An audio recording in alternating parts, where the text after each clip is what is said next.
On Tuesday, November 3rd, voters in Page County will decide on two openings on the county's Board of Supervisors. Today, in this special forum, we'll hear from the candidates running for both spots on the board. Two candidates are running for the first district supervisor's position, being vacated by Republican John Herzberg, who opted not to run for re-election. Jacob Holmes, who is in the Republican nominee, and Tim Johnson, who is running as a non-affiliated candidate. Now, two other candidates are running for the third district supervisor's position, Republican incumbent Chuck Morris and write-in candidate Judy Clark. Now, here's how today's forum will work. Each candidate is allowed a 2-minute opening statement. I will then ask a series of questions. Each candidate will have 1 minute to respond to each question. Near the end of the forum, each candidate will receive a 2-minute closing statement. We will rotate the speaking order between the first and third districts. For example, the first district candidates will give their opening statements first, followed by the third district candidates. The third district candidates will answer the first question first, followed by the first district candidates. And then the speaking order, of course, will rotate between each district. You folks will know how that works as we follow along. So without any further ado, let's get started with the opening statements. We'll start things off with the first district supervisors candidates going first, and we'll go in alphabetical order. So that means Jacob Holmes, you're up first. Go ahead.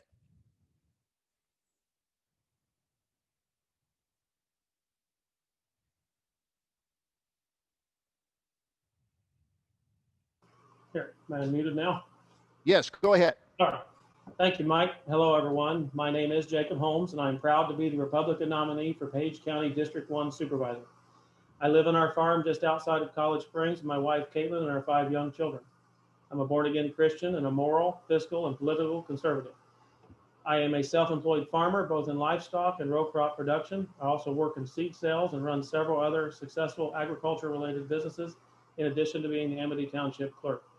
My involvement with the Board of Supervisors started a couple of years ago when several neighbors and myself read about a plan for a new secondary roads building with an exuberant price tag. From here on out, I began to pay closer attention to what was happening in our county business related to the Board of Supervisors and attending and speaking at meetings on several issues.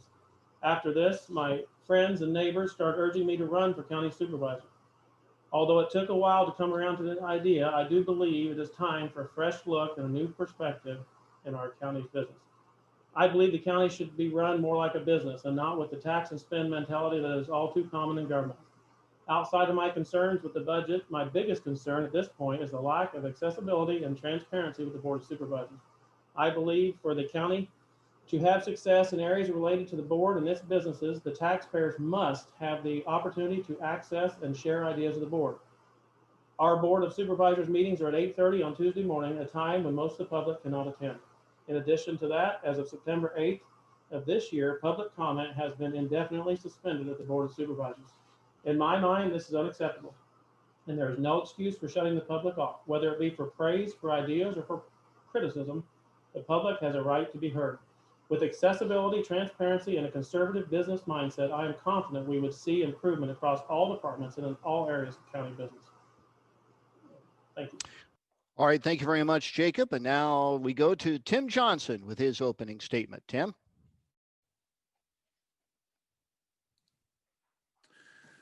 My name's Tim Johnson. My wife Tammy and I have 2 children. Allison's a student at Northwest Missouri State University, and Wesley's attending the University of Northern Iowa. Tammy's a language arts teacher at Essex Community High School. I'm a 5th generation to operate the family farm east of Essex. After graduating from Essex Community High School, I completed a BA in accounting at the University of Northern Iowa. And since then, I've farmed and worked as a CPA for Lazier Boniface Baldwin and Company PC, and formerly Miller Shure Lazier and Company. This spring, I completed my 33rd tax season and planted my 30th corn and soybean crop in Page County. I'm unaffiliated with any political party because I don't believe at the county level the party has any matters at all. And I don't like the political banter that goes on at the national and state levels between the parties. I've served on the Page County Farm Bureau Board of Directors. In 2003, I was elected Essex Community School Board of Education. In 2012, I resigned that position because the school hired my wife and I thought there was a potential conflict of interest. Since 2017, I've served on the Farmers Telephone Company Board of Directors. About 18 months ago, I began to understand comments that I'd been hearing for years about housing in the local area. And so I organized a corporation, Build Essex Inc., and recruited investors for the purpose of new housing opportunities in Essex. We hired a local contractor, and in May we broke ground, and today we have a new home almost complete. You can call me for information on that. All right, thank you very much, Tim. And now we go to the 3rd District Supervisors candidates with their opening statement. And again, we're going by alphabetical order. So Judy Clark, you're up first. Thanks for hosting this forum, KMA. I have a deep love for Page County and its citizens. I served as the county auditor for 24 years, but I worked for the office for over 30 years. During those years, I worked very closely with the board and took minutes for each of their meetings. Many changes took place during those 30 years, and Page County became a forerunner of counties in the area. We also experienced disaster with the courthouse fire on December 11th, 1991. I worked really, really hard along with others to make the restoration of our beautiful courthouse a reality. I always told people that when I retired from the auditor's position, I was going to run for supervisor. Maybe not immediately, but at some point. Chuck Morris came to me 4 years ago, hearing rumors that I was going to run, and asked if I was running for supervisor. At the time, my husband, John, was experiencing serious health issues, so I told Chuck I couldn't run. 4 years later, here I am. Over the last few years, I've had numerous people encouraging me to run. I've kept up with county issues since my retirement. I kept saying maybe later. I didn't run in June, but after the primary, I had many more people coming to me. I was seeing things being done that just were not up to the excellent standards of the county in former years. I have no agenda, no access to grind. Since deciding to run, I've read all 4 years of board minutes, studied the budget as best I can without having all the detailed office information, and done a lot of research into wind turbines, weirs, and other issues. What an education it's been. I still have a lot to learn on many issues. I decided to run for a candidate as a write-in candidate for District 3 against Chuck in August. I now have an uphill battle as I write in, but I want to serve the county. I want to make it better. I want to listen to all citizens' concerns, no matter what they are. Open discussion is good, and we can always learn from each other. All right, thank you very much, Judy. And now we go to Chuck Morris with his opening statement. Chuck? Well, thank you, Mike. First of all, I'd like to also thank KMA for providing this platform, and to thank the voters who are either watching a video replay or listening to a rebroadcast. There are important issues facing citizens of Page County, and this, like all elections, are important to vote. I'm proud of what I've accomplished in the last 4 years with the help of my colleagues and our dedicated employees. 4 years ago, we were struggling to fix a broken emergency communication system. That has been fixed at a cost of $2.4 million, compared to two of our neighboring counties who spend more than $4 million and $7 million respectively. Our amazing law enforcement officers, first responders, and citizens are all safer tonight because of this upgrade. 4 years ago, our conservation board was mired with strife and controversy in the fight between guns and horses. Today, our conservation board is well on its way to taking Page County assets to the next level. 4 years ago, the Board of Supervisors were at odds with the Veterans Affairs Board. Today, we proudly stand together with verifiable growth in services provided to all veterans in Page County. 4 years ago, our public health department was not getting along with the Board of Supervisors. Through careful appointments and intentional relationship building, we have a public health department second to none, and what a blessing during COVID. 4 years ago, after being on the brink of losing our workman's comp insurance coverage due to claims, which, by the way, would have cost taxpayers as much as an additional $250,000 of premium annually, we are now on solid ground with changing the safety culture and dynamics, making Page County a safer and better environment in which to work. Tonight, we'll undoubtedly be talking about wind development. From day one, I've consistently said that landowners should retain the right to do with their land what they wish, so long as the venture is not illegal or immoral. Our board studied the issue and unanimously approved an ordinance that brings structure, accountability, and fairness to any future development. Thanks for hosting the forum tonight. All right, and that concludes our opening statements. And now for the forum's first question. Ironically enough, our first question has to do with the wind turbines. What are your thoughts on the current wind turbine ordinance, and what, if any, changes should be made? I'll repeat the question. What are your thoughts on the current wind turbine ordinance, and what, if any, changes should be made? And we'll go with the 3rd District candidates first. And Chuck, you get the first shot at this question.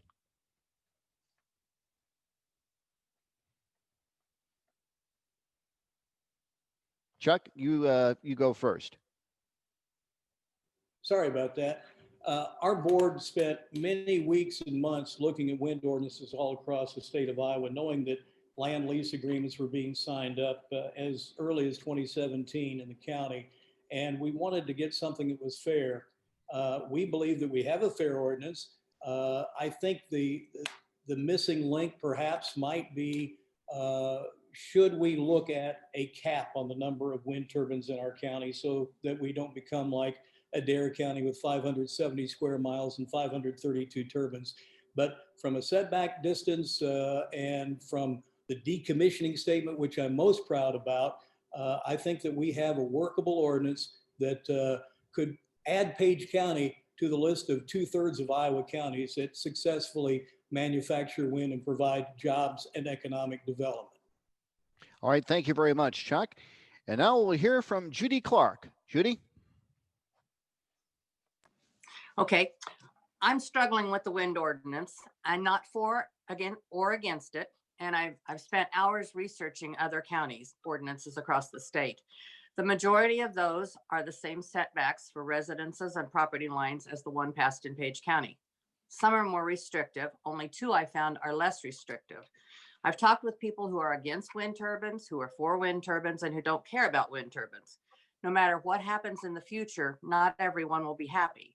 It's a very difficult issue. Landowners have the right to protect their property from infringement, but you can't deny the rights of landowners who want to sign contracts either. My thought is that neighbors need to talk with neighbors, especially absentee landowners, to come to a workable solution that will allow them to remain on friendly terms. But I'm certainly open to further discussion on the wind ordinance. All right, thank you very much, Judy. And now we go to the 1st District Supervisors candidates. Tim Johnson, you're up next. Go ahead.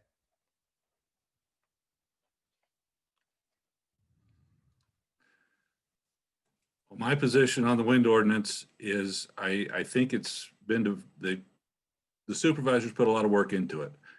I do think it compares to other counties, and I'd want to be careful on Chuck's suggestion to limit the number of turbines simply because they need to be scattered into the various school districts, for instance, for taxing authority. To have them all end up in 1 or 2 school districts and the other districts in the county get left out would not be fair. So that's one concern with that change he's suggesting. I'm okay with the ordinance the way it stands. And I do think the wind development in Page County is worthwhile endeavor for economic development. All right, thank you very much, Tim. And now we go to Jacob Holmes. Yeah, Mike. Well, according to ISACs, the Iowa State Association of County Supervisors, the county supervisor's role is to protect and preserve the rights, privileges, and property of the county or of its residents, and to preserve and improve peace, safety, health, welfare, comfort, and convenience of its residents. I don't believe that ordinance does that, and other counties doing something that is incorrect or wrong, I don't think makes it right. Our county's wind ordinance is something that I've been speaking and standing about since I even made the decision to run for county supervisor. As I have said over and over again, I am not against the inanimate object of a wind turbine or the potential for landowners in our county to have income opportunities outside of traditional means. However, I believe strongly that one landowner's rights stop where the next landowner's property line begins. The safety, building, and basic land rights of a non-participating landowner are currently being stolen. The safe use of a non-participant's land is being permanently limited and changed without permission or payment. I believe the setback distance determined to be safe should be measured from the property line of the non-participant. Jacob, your time is up. Thank you very much. And now we go to our second question in today's forum. If the development of wind turbines hits a roadblock in Page County, what other economic development source would you recommend? And please be specific. Again, I'll repeat the question. If the development of wind turbines hits a roadblock in Page County, what other economic development source would you recommend? And again, please be specific. Well, this time we start with the first district candidates, and Jacob Holmes, you go first on this one. Well, I would say, as I just said, in what Isaac refers to the role of supervisor, it's not to generate business, make businesses happen. It's to make an environment that protects people and promotes business. And the way you promote it is with running sound, conservative, I believe, Republican principles. This is done by having a safe place to live and do business. And I believe that we hear a lot of things about how we have to have wind turbines or this county is done, or we won't make it. We have a wonderful county with many businesses, and I've heard of many new businesses. And then what attracts business is a good, sound, conservative tax system and levies being as low as they can be, and things running very, very efficiently. Sometimes we encourage things like TIFs. Sometimes that is good. Sometimes that's bad. That can promote winners and losers of our local economy, and I'm not for that. All right, thank you very much, Jacob. And now we go to Tim Johnson. Tim? Well, I don't have an arsenal of ideas in this field. I do, like Jacob, it's not county government's position to create the economy. However, I do feel like it is county government's position to be open and welcoming to an industry that wants to come here. And that's why I think we do have an opportunity with wind. It's something that it's another export. We export corn, soybeans, meats. Here we have an opportunity to export wind, have dollars from outside coming back to Page County in the form of utility bills. I don't see how I just, economically, it makes a lot of sense. All right, thank you very much, Tim. And now we'll hear from the 3rd District Supervisors candidates. Judy Clark, you go first this time on this. Okay, I'm like Tim, I don't have a real arsenal, but I think one of the main things is that we need to make sure that the businesses that we have are safe and will stay. Lyle's, NSK, AKS, all of the Browns in Shenandoah, and so many more that we have. We need to make sure that we keep them safe and happy, and not have them leave the county. But we also need to work as a total county if we're seeking things for economic development. If we're seeking large businesses, we need to pull together the 2 economic development directors, or the 3 need to work together and work as a county and try to do the best for the county to get more economic development things here. But I think it's really important to maintain the ones we have and not let them slip out of our county. All right, thank you very much, Judy. And now we'll hear from Chuck Morris. If I can find the unmute button, sorry about that. I like what Judy has to say about working together. I said that 4 years ago. We have an economic development director in Clarinda who just turned in her resignation. It's a tough job. We have an economic development director in Shenandoah who has worked tirelessly to get economic development going. I think from a county government standpoint, we try to use some of our local option sales tax dollars to promote economic development. I think we need to be more aggressive with that, primarily on 2 fronts. The promotion of broadband so that we have broadband everywhere in the county. We still have some broadband deficits, and until that is solved, we're not going to attract younger people in droves. And then also development of the trail system. We're on the front end of that. Hopefully we can be a bigger partner in that. And then I would like to see our economic development directors market the quality of life for retirees, because we have great health care and we have safe cities to live in Page County. All right, thank you very much, Chuck. Our third question for tonight, there's been a lot of demand, a lot of talk about the need for more meetings and more public input on the wind turbine issue. Our question is more public input needed on the development of wind turbine regulations in Page County? I'll repeat the question. Is more public input needed on the development of wind turbine regulations? We'll start with the third district candidates this time. And Chuck, you're up first. Mike, yes, we do. And in fact, on that topic, either Monday or Tuesday, and I apologize, of next week, we are going to hold a forum with some statewide leaders from Senator Grassley's office, from Power Up Iowa, from the governor's office, some folks from counties that have wind that they've been using and developing and manufacturing wind for over a decade. We're going to talk about some of the things that occur with wind in a county where it's happening, because to date, we have heard the opposition to wind, and we've heard it multiple times. Not a lot of new information, but we've heard it in droves. And to Jacob's point earlier, that's why we shut down public comments. We're accessible. If you want to talk, if you got something new to say, we'll get you on the agenda, but we're not going to be berated like we were a month ago. So we're going to try to give the other side a win. There's good and there's bad to win. There's good and bad to anything, but that'll be a week from Monday or Tuesday. All right. Thank you very much, Chuck. And now we'll hear from Judy Clark. Judy?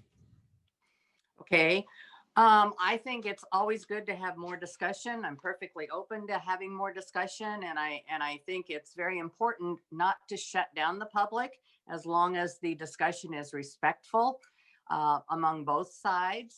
I think we can learn from each other. And I think it's important to look at the different aspects of the wind turbines and not just hear the negative side or the positive side, but hear everybody who's been there and who has experienced the wind turbines. I think that's really important. So yes, I think further meetings are necessary. And I think that the county should hold those meetings and be open to the discussion that they receive and not shut it down, as long as it's respectful. All right. Thank you very much, Judy. And now we'll hear from the first district supervisors candidates on this question. Tim Johnson, you're up first. I'm always open to hearing what the public has to say. I do think we have to be open to that. A criticism I've heard from people who are in favor of wind turbines is they come to a meeting and they get shouted down by people who are in opposition. So that goes to Judy's point of being respectful. I've been encouraging people in favor of wind turbines to write a letter to the supervisors and give the supervisors that information, and it goes for the opposition too. It's not one-sided, but if the supervisors know that there's 400 people in favor and there's 400 people opposed, that's a dead heat. But if there's, I think a letter campaign might be a fair way to get people's interests acknowledged. All right. Thank you very much, Tim. And now we go to Jacob Holmes. Jacob? Well, yes, I think more input is never a bad idea. And with a decision that affects 50 years, generations, a couple meetings in the fall wasn't enough. And why in the world, if people are respectful, which the chairman of the board controls the meeting, and if somebody's out of line, they can remove that person at any moment. Silencing all public comment for anyone, whether it be road, tube, wind, it was all is deleted indefinitely. Unbelievable. It sounds like the People's Republic of Iowa, not Page County, Iowa. I would never do that. Individual liberties matter, whether it be wind or anything else. The responsibility, in Missouri saying is the buck stops here. We don't pass it off and we don't like what we're hearing, so we're going to shut everybody down. The wind issue, you can go and ask for the Zoom interview. It was not that meeting. You can watch for yourself and see what you think. It needs more information. The public needs to be heard, and we'd have just as many pro as con, especially from the supervisors. All right. Thank you very much, Jacob. And now we go to our fourth question in today's forum. Do you support the construction of a new jail law enforcement center in Page County? If so, how would you propose to pay for the project's construction? And I'll repeat the question. Do you support the construction of a new jail law enforcement center in Page County? If so, how would you propose to pay for the project's construction? And again, we have our first district supervisors candidates going first this time. And Jacob Holmes, you're up first. Okay.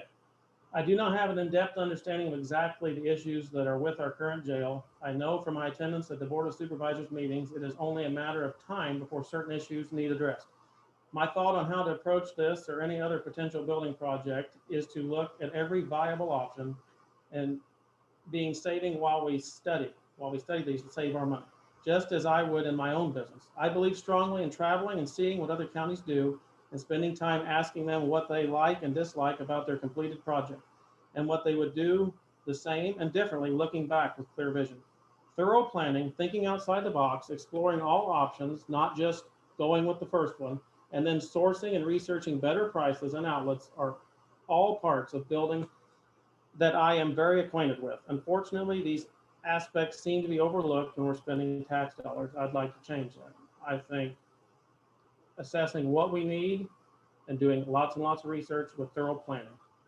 All right. Thank you very much, Jacob. And now we go to Tim Johnson. Tim? I've heard about the jail issue for decades. I assume because I've heard that for as long as I have, that we probably do need to address the issue. I'm not in favor of I'm not in favor of making something fancy for inmates, but at the same time, we do have to have a safe place for law enforcement to work and for inmates to be detained. How to pay for it? I turn right back to wind turbines. There's opportunity there to bring new money in for a new project, and it doesn't have to affect the tax on a current property base very much at all. But it will have to be taxed if we don't have some kind of opportunity like this. All right. Thank you very much, Tim. And now we go to the third district supervisors candidates. Judy Clark, you're up first on this one. I am definitely in favor of building a new jail, sheriff's office, 911 center combination. I will tell you that for at least 20 years while I was there, the jail report that came in every year said, and I quote, "The Page County Jail is an older facility that is outdated and does not meet the current needs of staff, prisoners, or citizens of Page County." That's the thing you get every year. We made numerous changes when I was auditor in the jail to bring it up to code and to the satisfaction of the jail inspectors. It's definitely needed. We're the last county in Southwest Iowa to do that. And I think if you look at Fremont County specifically, theirs is a no frills building that is a good thing. And it would be good to have everybody under one roof, everyone together. And I'm definitely in favor of that. And I think we could use the wind turbines maybe for a TIF. All right, Judy, your time is up. And now we'll go to Chuck Morris. Chuck? Okay, thank you, Mike. Definitely in favor of a new jail law enforcement center. I think you do two things to fund it. Wind turbines are one way. Saving money, as Jacob mentioned, is another. We've had discussions, the sheriff, the members of his team and I have had discussions with a group called the Samuels Group out of West Des Moines. COVID has kind of gotten in the way, but on October 27th, we will hear a presentation from them about how we go about with the jail, because there are a lot of unanswered questions. How big of a jail do you build? Is the law enforcement center inclusive of the 911? How do we afford it? They're building one in Guthrie County, $400 a square foot. They just built one in Woodbury County, $450 a square foot, because there's some video court capability in that jail. What do we need with the construction or the constriction of courts across the state? That will greatly impact what we build. And we're going to see their presentation on the 27th. All right. Thank you very much, Chuck. And now we move on to our fifth question in today's forum. When the new year starts in January, the new County Board of Supervisors must develop the county's fiscal 2021 budget. What budget decisions would you propose to compensate for any possible revenue losses or expenditures due to COVID-19? I'll repeat this question. When the new year starts in January, the new County Board of Supervisors must develop the county's fiscal 2021 budget. What budget decisions would you propose to compensate for any possible revenue losses or expenditures due to COVID-19? And we'll go with the third district candidates first. And Chuck Morris, you're up on this one. Well, I think that we all believed when COVID began, it was going to be total doom and gloom. And I think we have some tough times ahead. I'm encouraged somewhat that our taxes, road use tax funding has not shrunk. We thought that that would be the first indicator that we're in for a really tight budget. I think we've got a great team here. We've been blessed that each year that I've been on the board, our employees have had 3% and 4% raises. There may be a year where raises would be the first thing to go. And then you have to look at, if it gets real tight, you have to look at either services or people. And those are difficult decisions that will require a lot of discussion among our elected officials as to how we go about that. But I would really value what our elected officials have to say. I think they've got some ideas on how they can shrink expenses as needed. All right. Thank you very much, Chuck. And now we go to Judy Clark. Judy? I think that we have excellent elected county officials in the auditor, treasurer, recorder, sheriff, and county attorney's offices. And I think that they're very much in line with keeping things in line. They've never padded their budgets. They've never done anything like that. They go with the bare essentials. They don't go in for any Cadillac purchases of any kind. They do what's best for Page County. And I think that we can depend on them to take care of that. I read where the road use taxes are still coming in, so that's good. And I think the taxes are coming in pretty well. So I don't know that the county has necessarily suffered that much with COVID. I do know when we had the courthouse fire, that was devastating and we survived it. And COVID, I don't think is near as devastating as that was. So I think that we can certainly take that into consideration and move forward. And I think our people will handle it well. All right. Thank you very much, Judy. And now we'll hear from the first district candidates. And Tim Johnson, you go first on this one. I think, as been said, we have to depend on department heads and elected officials. They know their budgets. They know what can be cut. And we have to see what we need to cut. I don't, projecting revenues is when I'm not as familiar with this budget, maybe as I should be, but I'm not. I admit that. I don't know where to cut. There's people that are employed that do know what can be cut, and we have to depend on them to make recommendations. I guess that's what I have at this point. All right. Thank you very much, Tim. And now we go to Jacob Holmes. Jacob? Well, if I were elected, I'd want to look at that budget. As I said, you're not going to understand it all the first day. I've looked at it some and years ago looked at it. We were looking at other issues. There's looking over the budget. We talked about this a little bit in the primary. Some candidates did. It's pretty vague in some areas. I remember looking a few years ago. There's some $900,000 miscellaneous lines, and I never did quite figure out what that was. I'm sure it's all has a home, but I would like to have more detailed budget because in my business, the quickest way I figure out what's going wrong is get detailed. You start to see where the hole is and you try to plug it, figure out what the weakness is. If there's something that is just not right or needs to be refigured, you can find it. And I do agree that the elected officials, I've sat in the meetings where they went over anything they think they could find in their budget, and they don't generally pad their budget that I can tell, but there is weak spots. I think you go to the good communication to the elected officials and you find them and you try to eliminate them. All right. Thank you very much, Jacob. And now we come to our sixth and final question of this candidates forum. The question is, how would you describe the current morale of the county's employees, and how would you improve the culture of the county's workforce? And I'll repeat the question. How would you describe the current morale of the county's employees, and how would you improve the culture of the county's workforce? We start with the first district supervisors candidates, and Jacob Holmes, you're up first. Well, I would say I don't know the whole culture of all the employees. I have visited with several.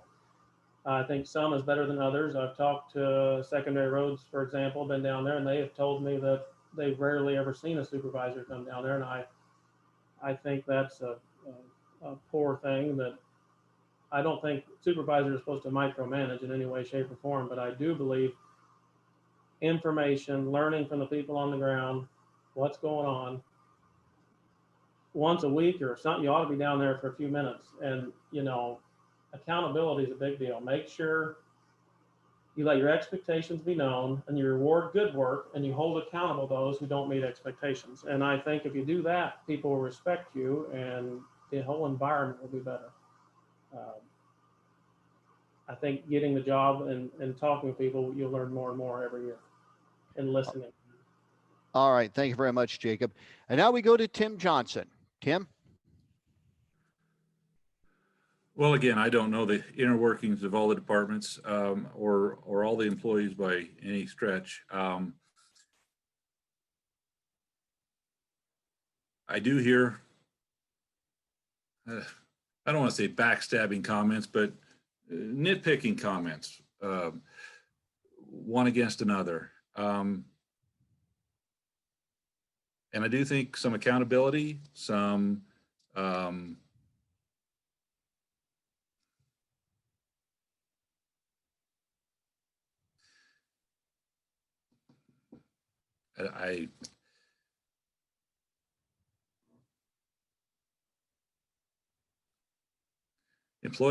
employees are a hard issue to deal with. I don't know how to make that environment work perfectly. But conversations, listening, communicating, and see what the problems are, you can solve them. All right. Thank you very much, Tim. And now we go to the 3rd District Supervisors candidates and Judy Clark. Judy? I would say, Mike, that some of the morale is a little bit low. After talking to many of the county employees, there have been instances where a budget was passed in March and in July, the supervisors came back and wanted them to cut immediately, or want to cut a deputy out the month after the budget's passed. There are so many things. You need to show appreciation. You need to listen. You need to learn what the offices do and what the departments do. And don't try to micromanage. Don't threaten. Don't constantly say you're going to cut or they need to cut staff, because some of the offices are pretty inundated with work. And then someone comes in and says, we want you to cut. Or, we want you to cut a person, and they can't do that. The same way with dispatch. We cannot have one dispatcher on duty at a time. We have to have 2. And it's important to do that. All right, Judy, thank you very much. And now we go to Chuck Morris. Chuck? Well, I'm not sure who's asked who to cut staff since I've been on the board. There has been a discussion about concern about going to one dispatcher, and thank goodness Chris Griebert, our EMA 911 director, would have no part of it, because that's the wrong thing to do. You can't do it with one dispatcher.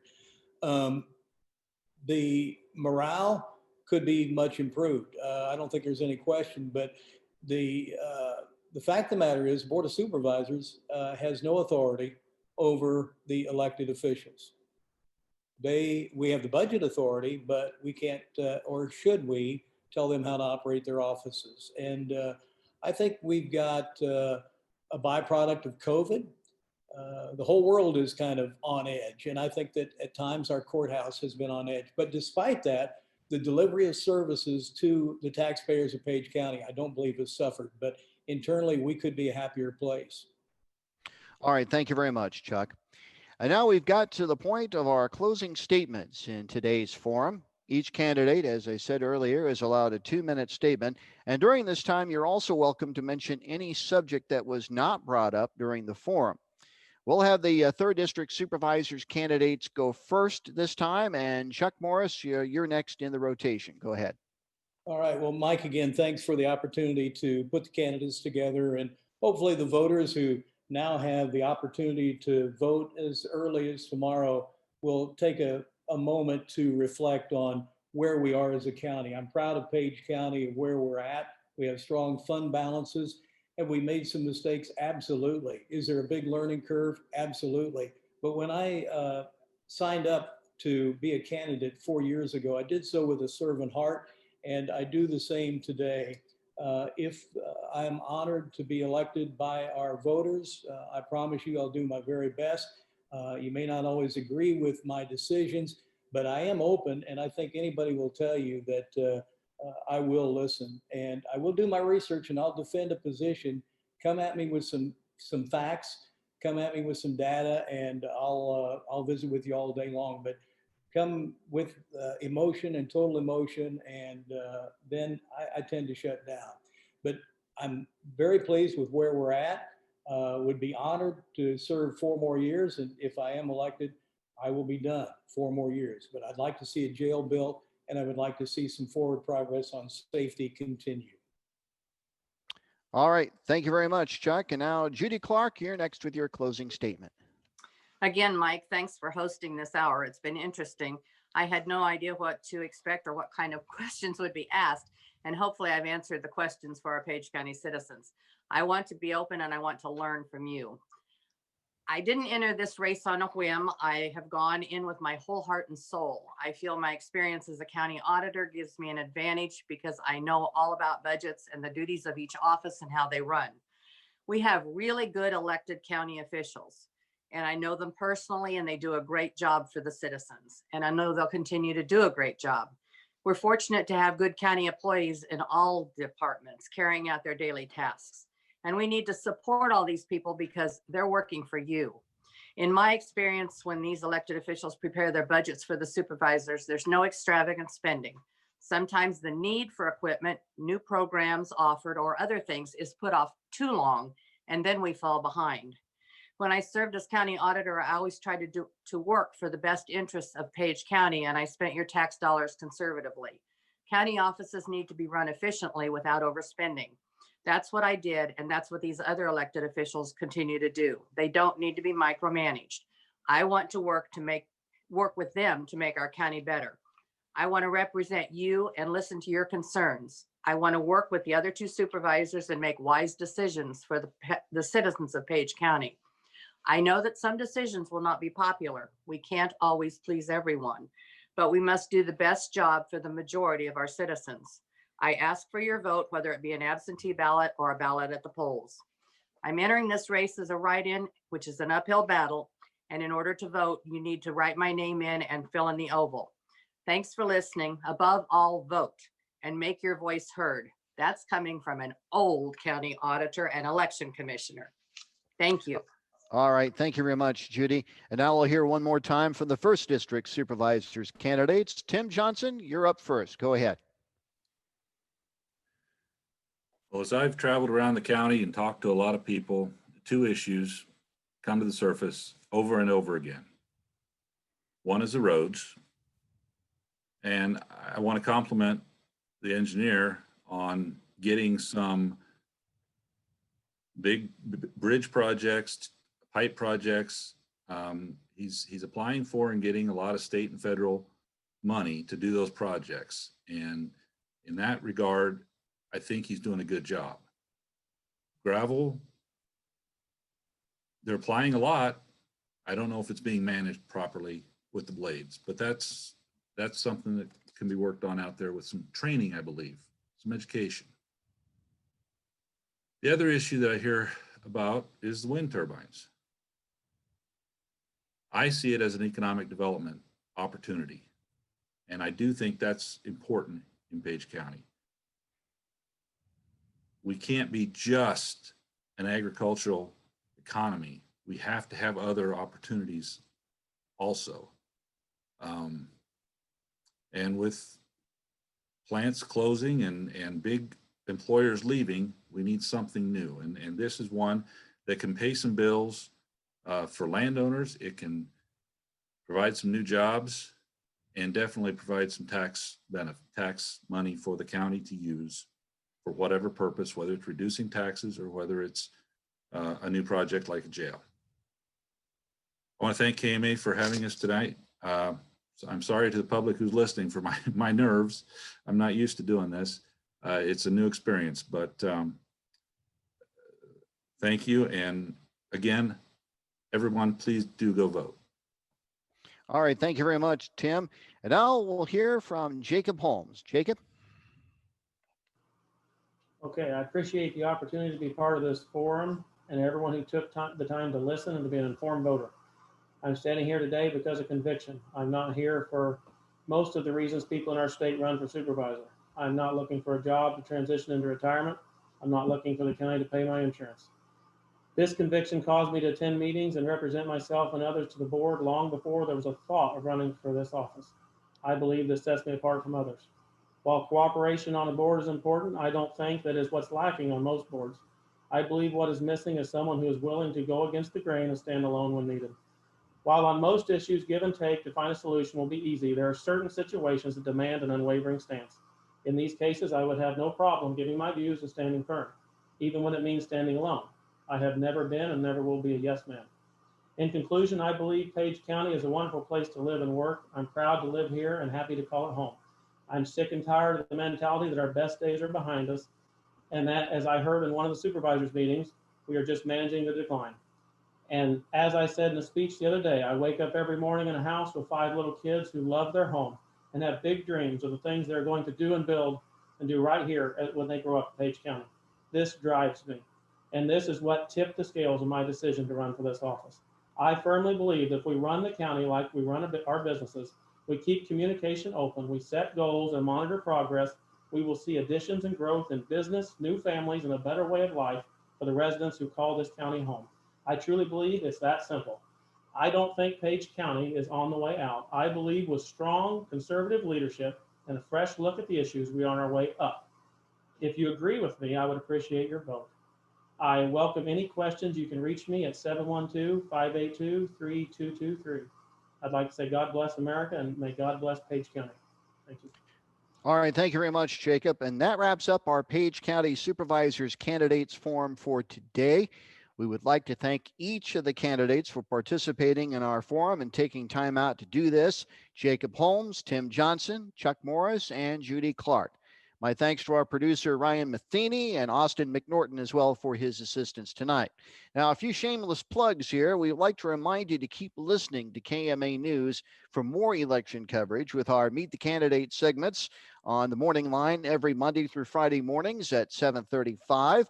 Also, don't forget our candidates forum for the Iowa 3rd Congressional District race live on KMA and KMAland.com on Sunday night, October 18th at 6 p.m. And rest assured, KMA News will be here on election night, November 3rd, with all the results on this supervisor's race and many others across the region. Thanks for joining us for today's forum. For KMA News, I'm Mike Peterson.